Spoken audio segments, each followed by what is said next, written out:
મિત્રો તો આપણે 22 તારીખે આપણે ગ્રામ પંચાયતની ચૂંટણી છે અને બેલેટ પેપરની અંદર કઈ રીતે આપણે ચૂંટણીની અંદર કઈ રીતે આપણે જાતિને મતદાન આપી બરાબર એ રીતે તમને આમાં વિડીયોની અંદર શીખવાડું છું મિત્રો.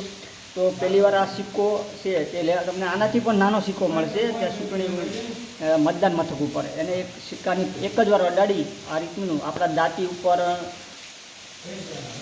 આ રીતે આપણી દાંતી આપણે ચૂંટણી ચિહ્ન દાંતી છે એની ઉપર અડાડી બરાબર એક જ વાર મારવાનું છે એટલે આ થઈ ગયું. અને આ પેપરને કઈ રીતે આપણે વાળીશું મિત્રો, તો પેપરને પહેલાં આ રીતે સીધું પકડી અને આ રીતે વાળવાનું છે બરાબર, ઊભું વાળવાનું છે બરાબર. આપણે દાંતીની અંદર આપણું મતદાન દઈ અને આ પેપર છે આ ઊભું વાળી અને પછી આ રીતનું વાળી દેવાનું છે. ઘણા લોકો આમ વાળવાનું આમ વાળવાનું કહે છે પણ આ રીત છે કે સાચી રીત છે મિત્રો, એટલે આ રીતે જ વાળી અને આપણે મતદાનની જે પેટી છે એની અંદર આ મૂકવાની છે બરાબર. આ રીતે આપણે મતદાન દેવાનું છે દાંતીની અંદર.